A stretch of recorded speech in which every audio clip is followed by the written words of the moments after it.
કાકા 350 કિલોમીટરમાં આપણી સાથે ખેડૂતો પણ છે, અહીંયા બીજા આગેવાનો છે. શું નામ છે આપનું? જયંતિભાઈ જયંતિભાઈ ક્યાંથી આવ્યા? મોરબીથી. અચ્છા, શું કહેશો જેથી મોરબીથી આવ્યા છો? મોરબીમાં આંદોલન ચાલી રહ્યું છે, આજે પડદરીમાં આવ્યા કહેવાનું તો ખેડૂતનું આ સરકાર ખેડૂત હિતની હે જ નહીં. ખેડૂતની ચોખ્ખી વિરોધી સરકાર હે. ખેડૂતનું કોઈ સાંભળવું નથી, કોઈ ખેડૂતના ધ્યાન દેવું નથી. કેનાલ અમારે જોતી હોય તો 5મા મહિનામાં પાણીની જરૂર હોય, 6ઠા મહિનામાં પાણી દે. બિયારણ અમારે જે 5મા મહિનામાં વાવવાની જરૂર હોય મગફળીના, એ હજી અત્યારે સરકાર દે, ખેડૂતને શું કામ આવશે? અત્યારે કપાનું જે આ પેકેજ જાહેર કર્યું 14,000 રૂપિયા. 14,000 રૂપિયા તો કદાચ ઐતિહાસિક છે ને, એવું કે છે? ઐતિહાસિક એને તો આવડી જ જોઈએ, ગમે એ હોય. જીતુભાઈ વાઘાણીને ને આપણા ભૂપેન્દ્ર પટેલ આવડી જોઈએ. ઐતિહાસિક 10,000 કરોડનું પેકેજ ખેડૂતને દીધું. ખેડૂતને ઓલાની ગોળે 22,000 ની સહાય દે, 44,000 ના ધક્કા ખવડાવે. બાકી તો લોલીપોપ જ દેવાના છે. કેનાલમાં પાણી ટાઈમે નથી દેતા, તંત્ર ક્યાંય કામમાં નથી આવતું. પાવર અત્યારે એટલી જરૂર છે, વરસાદ વળતો નથી. 12 કલાક લાઇટ ની બદલે 4 કલાક પાવર ગામમાં આવતો નથી. એને રિક્વેસ્ટ કરી પાવર નહીં આવે. જીએબી વાળા હવે તંત્રને કામ કરવું નથી, સરકારને લોલીપોપ દેવા. સરકાર કોઈથી ખેડૂતની થવાની નથી અને થઈ છે નહીં. આ સરકારને 95માં કેશુબાપાને લાવવા વાળા જાડી ચામડીના ખેડૂત જ હતા, અને કેમ જાડી ચામડીના જ કહેવાય. આ ખેડૂતને કાંઈ ખબર નથી પડતી એટલે જાડી. અને હવે હિતાવીમાં ગુજરાતમાંથી સરકારને કાઢશે તો આ જાડી ચામડીના ખેડૂત જ કાઢવાના, બીજા કોઈની તાકાત નથી. ખેડૂત એક નહીં એક થયા એ હવે જાગશે ને, એટલે હિતાવીમાં જીતુભાઈ નહીં, કોઈ પણ મંત્રી ગામમાં આવી શકશે નહીં. પણ આ નરેન્દ્રભાઈ તો દિલ્હીમાં બેસીને કહે છે કે અમારે ખેડૂતોની સરકાર છે ને, આટલું બધું ખેડૂતોને આપીએ છીએ. કહેવાના બીજા ને જાવવાના બીજા હે. કેવું તો મીડિયામાં કહી દઈએ કે અમે ખેડૂતને શું આપ્યું? ખેડૂતને આપ્યું શું સરકારે? નથી ભાવતાલ. કોઈ અત્યારે બજારમાં કોઈ માર્કેટ નથી. આ મોંઘવારી વધતી જાય, ખાતર બિયારણના ભાવ ડબલ થતા જાય, સરકારને કઈ ધ્યાન દેવું નથી. અને આપણા વડાપ્રધાનને તો દેશની ક્યાં પડી, એને તો વિદેશમાં જ ફરવાનું. દેશમાં નથી રહેતા એટલે તો વિદેશમાં રહીએ. એને શું દેશની અને કે ઘાંચીનો દીકરો ખેડૂતનું શું વિચારી શકે? ખેડૂતની વેદના છે, અને આ જઈશે તો જ કઈ ખેડૂત સુખી થશે. નકા ખેડૂત હજી દુઃખી જ થવાનો. છેલ્લા 15 વર્ષમાં ખેડૂતની એવી હાઈ છે કે કોઈ અત્યારે ખેડૂતનું ભેટ નહીં એમ કેવું તો કહેવાય. મગફળી દેવામાં મારે જ અત્યારે 15 વીઘા મગફળીનું વાવેતર, 1.25 મણ ખરીદી કરવાની, ખાતું એક છે. બીજી મગફળી મારે નાખવી ક્યાં? 800 રૂપિયાના ભાવમાં મારે યાર્ડમાં જવા દેવી પડે. 800 રૂપિયા પોર જ મારે પોસાતું નથી. પકડવું શું? લેવા વાળા નથી. જીરું અત્યારે 3500 રૂપિયામાં કોઈ લેવા રાજી નથી. ઘરે ઘરે પડ્યા 3500 રૂપિયાનું જીરું પડતર થયું છે. એ 3500માં કોઈ વેપારી લેવા રાજી નથી. હવે કાકા તમે કહો, કાકા તમે તમારું નામ શું છે? બોલો. મારું નામ જયંતિ છે. જયંતિભાઈ શું કહેશો? તમે કહેતા હતા કે સરકાર જે નથી પડી, સરકાર ખેડૂતો જે ઓનલાઈન ખરીદે છે ને, હવે ઘઉંની વાત કરીએ તો ઘઉં હજી ખેડૂતના ઘરમાં ઘણા બધાને પડ્યા.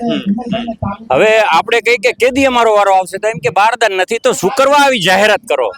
આજની તારીખમાં તપાસ કરે સરકાર, બારદાન વાકે ખરીદી નથી કરતા. પણ કૃષિ મંત્રી કહે છે ખરીદી સારી થઈ રહી છે. કૃષિ મંત્રીને રહેવા દો, અત્યારે જે હાલે એનું કરો. જીતુભાઈ વાઘાણી તો મંત્રી વિશ્વાસ નથી. અમે તો હવે કોઈ ઉપર વિશ્વાસ નથી. નરેન્દ્રભાઈ ઉપર બી કોઈ ઉપર વિશ્વાસ નથી. નરેન્દ્રભાઈ શું કર્યું છે? આ જેદુના ભાઈ આવ્યા છે ગુજરાતમાંથી, ગયા કેન્દ્રમાં, તેદુનો વીમો બંધ કરી દીધો. પ્રીમિયમ લીધા, ખૂબ લીધા, ધરે પ્રીમિયમ લઈને વીમા નથી દીધા. બરોબર. અને ઘણી બધી સબસિડીઓ એમાં ડ્રો કરે. તમારો વારો આવે તો આવે, નકર ગઈ. આવી સિસ્ટમ તો શું કરવા? સબસિડી નથી જોતી. સબસિડી તમારું નથી જોતું. જે સસ્તું અનાજ દો, આમાં નથી ખાવું, બંધ કરી દો એ વસ્તુ. જે વસ્તુની જાહેરાત કરો એ તમે આપો ખેડૂને. આ ખોટી આવી જાહેરાત કરી. બારદાન વિના બારદાન નથી ને ઘઉં પડ્યા રહ્યા ખેડૂતના. આવી વસ્તુ આવી જાહેરાત કરે છે. ભાઈને બે શબ્દ બોલો. બીજા પણ શું નામ છે આપનું? મારું નામ છે ભરતભાઈ. ક્યાંથી આવ્યો? જીવાપર. જીવાપર.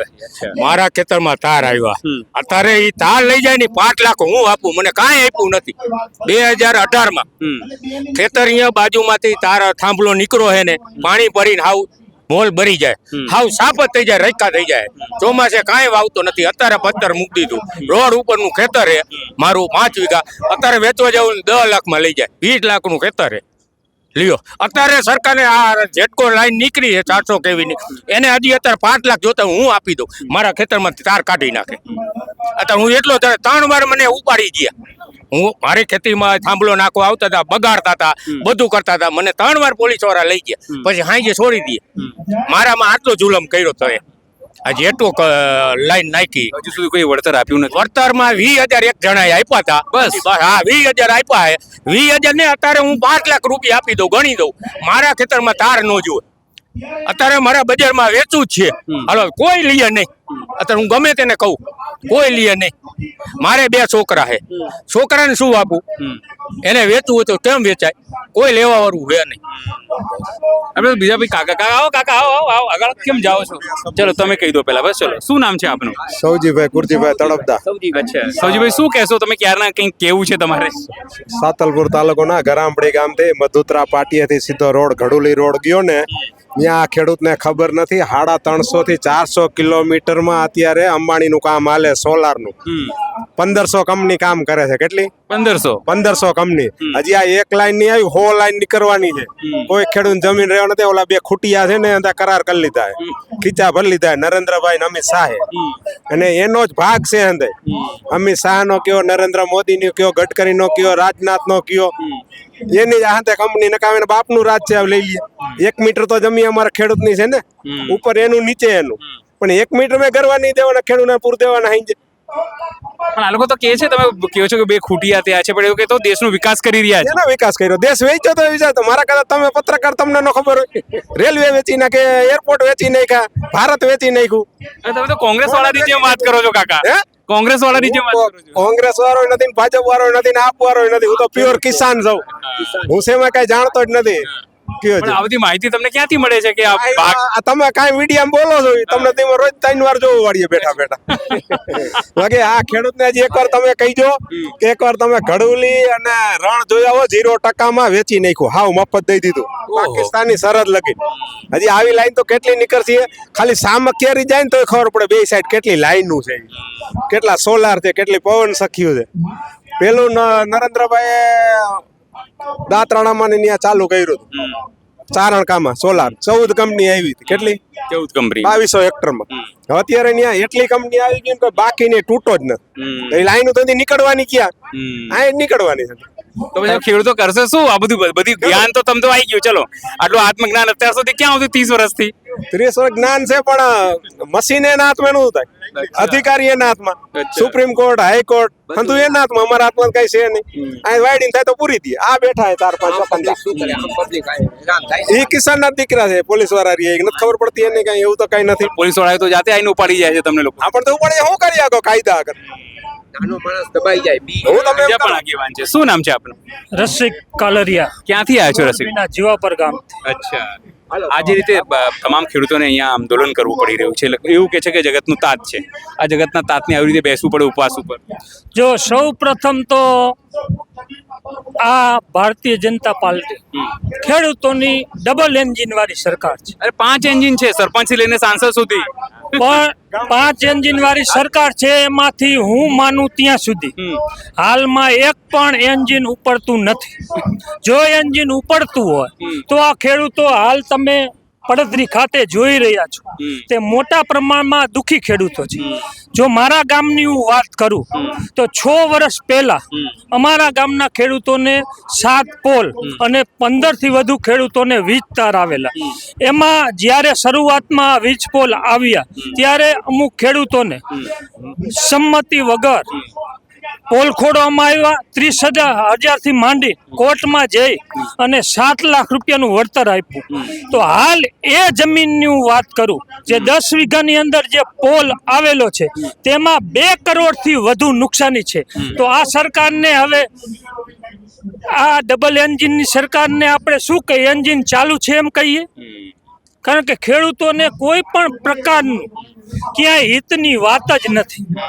કારણ કે હિતની વાત હોય તો હાલ જે 14,000ની જે કપાસ ઉપર જે રાહત આપવામાં આવે છે તેમાં 60 અને 30 સેન્ટીમીટરનું જે વાવેતરની જે તો ગુજરાતની અંદર આપ મીડિયા વાળા છો, કઈ જગ્યા એવી છે જ્યાં આવું વાવેતર થાય છે? કોઈ જગ્યાએ નહીં. તો પછી સરકાર મેં નથી જોયું, મેં તો સુરેન્દ્રનગરમાં જોયું છે, મેં નથી જોયું કે આવી રીતે થાય એમ. તમે ગુજરાતમાં ઘણી જગ્યા ઉપર ફરતા હોય તો કોઈ પણ જગ્યાએ એવું બતાવો કે આ પ્રકારનું વાવેતર હોય, એટલે હર હંમેશા સરકારની જે સ્કીમો હોય આવી જ હોય છે. એટલે અમે ખેડૂત વતી સરકારને કહેવા માંગીએ છીએ. હવે આજે અમે મોરબીથી શ્રી ગણેશ કરીને નીકળ્યા છે. શ્રી ગણેશ 20 વીઘા જમીનમાંથી 30 વર્ષની અંદર 15 વીઘા જમીન વેચી નાખી છે. 15 વીઘા 15 વીઘા જે સરકારની રાહ જોઈ કે આજે આપશે કાલે આપશે. હવે થાકી ગયા છીએ એટલે હવે લડત કરવાના મૂડમાં છીએ. એટલે આવનારા સમયની અંદર ખેડૂતો પોતાનો હક અને આ વીજ પોલનું વળતર જે માંગણી મુજબ 4 ગણું છે એ લઈને રહેશે ત્યારે જ બેસશે. આપણે તો બીજા પણ કાકા છે. કાકા ક્યારના ઊભા છો તમે? શું નામ છે આપનું? જીવાપર ગામ ઠાકરસિંહ જીવાભાઈ. અચ્છા જીવાભાઈ, શું કહેશો? વાળ તમારા ધોળા થઈ ગયા છે, કેટલા ઉંમરના છો તમે? 70 વર્ષ. 70 વર્ષમાં ક્યારે તમે આવી સરકાર જોઈ? આવી સરકાર કઈ ન જાણે થાંભલો ખોરતા તેથી અમે ગામના એના કુટુંબના જેમ ઉભા રહેતા, ધોકાવીને લઈ જતા. આવો રાખ નતો, આવો રાખ હોત ને તો ન ખોરી રાખે. આ નરેન્દ્રભાઈ કહે છે કે અમારી ખેડૂતોની સરકાર છે, લાગે છે? કીએ પણ હવે શું કામનું આવે, હું તો માનતો જ નથી પહેલેથી. આપણે કરવું શું કયું લ્યું? આ ભૂપેન્દ્રભાઈને ઓળખો? એમ કેતા એ કે ભાજપ સરકારને ખેડૂતને મત ન દેવાય. ભાજપ સરકાર જેટલી વખત આવી તેટલી વાર એટલી વખત ખેડૂતને જ મારી. તમારા બાપા એવું કહેતા એમ? હા. તમે વિચાર કરો, તમારા બાપા કેટલું વર્ષ પહેલા કહેતા, છતાં 30 વર્ષથી સરકાર છે ગુજરાતમાં. મોદીને જે આવો વેગા ને તેદું ને અચ્છા. એ કે ભાજપને ન દેવાય કે બીજા બધાને દો. ભાજપ ખેડૂતને જ મારે. તો હવે શું કરશો દાદા? અમે નથી દેતો જ નથી કોઈ દી. હવે શું કરવાનું છો? આંદોલન કરવાનું? શું કરવાનું? આંદોલન ચાલુ છે, રોજ જાત પર જઈએ. દીના નો જે રાતે જવાનું રોજ જવાનું. સ્વાભાવિક છે કે જે ખેડૂતો છે અહીંયા આવીને એટલી જ વાત કહી રહ્યા છે કે હવે આંદોલન સિવાય બીજો કોઈ રસ્તો નથી, અને જ્યાર સુધી તેમને હકના નાણાં નહીં મળે, વળતર નહીં મળે, ત્યાર સુધી આ ઉપવાસ આંદોલન કે આ સમગ્ર જે અભિયાન છે એ પૂર્ણ નહીં થાય. એક પણ યોજના હતી. સહયોગી સાથે અનિલ પટેલ, પડધરી, રાજકોટ.